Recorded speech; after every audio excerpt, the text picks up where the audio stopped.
Welcome to the Growth Mindset Signals Atlas. If you're driven to improve, you've probably heard the advice to get out of your comfort zone about 1,000,000 times. But what if that advice is actually missing the real point? In this explainer, we're going to break down what the comfort zone really is from a brain's eye view and why we're so powerfully drawn to it.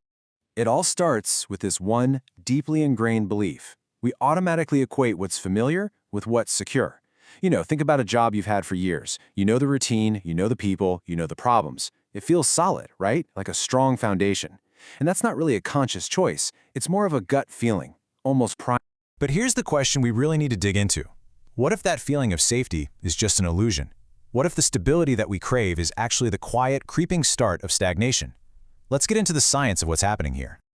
To understand why we get stuck, we first have to identify the right signal. And that means we need to completely reframe what we think a comfort zone is and move way beyond the pop psychology version. Okay, so look closely at this definition. Notice what's not in there. Anything about feelings, like being comfortable or safe. From a brain science perspective, your comfort zone is really a prediction zone. It's any environment where your brain can accurately guess what's coming next, so it can power down and save energy. So here's the translation.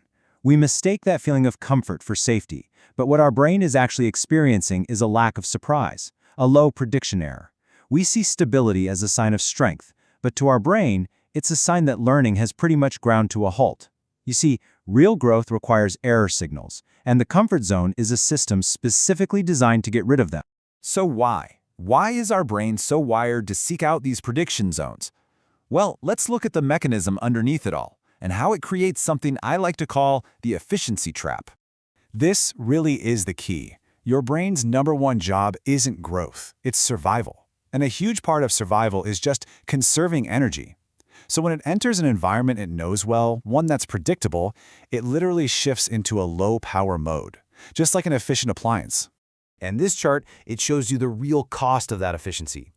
When you're in a new, challenging situation, your cognitive engagement is through the roof as your brain works overtime to learn and adapt.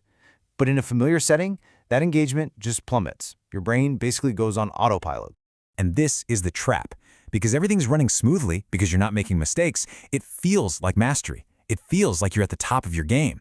But what's really happening is that your development has quietly flatlined. You're not improving anymore. You're just repeating a known pattern as efficiently as possible. And the longer you do it, the harder it is to ever break out.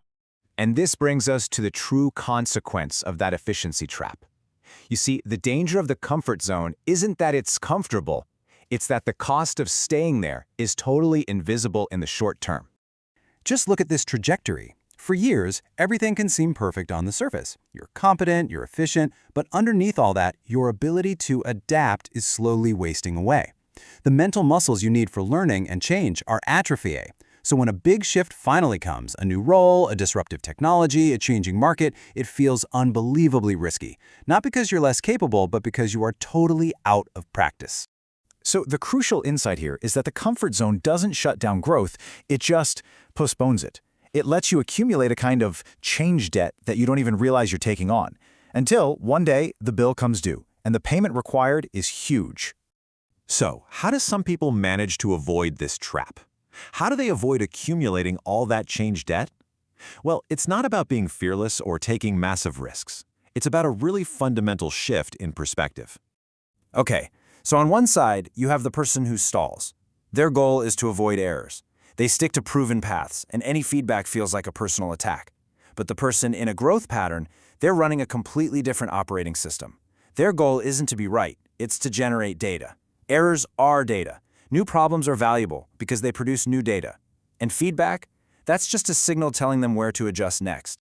This isn't about giving you a solution or a to-do list. It's about helping you recognize the signals in your own life. So, to wrap this up, let's go through 3 reflection questions to help you map your own trajectory. First, try to relabel your own experience. That feeling of security you have in a certain part of your life, is it genuine safety or is it just your brain humming along in low power mode because everything is so predictable? Second, you have to acknowledge the trade-off. Comfort isn't free. The price you pay for low friction and high predictability is the learning you are actively choosing to avoid. What exactly is that cost for you right now? And finally, this is the one to really sit with. Look at your current situation. Is the stability you've built a fortress that protects you, or is it the quiet beginning of a long-term decline in your adaptability? The answer to that question will define your future.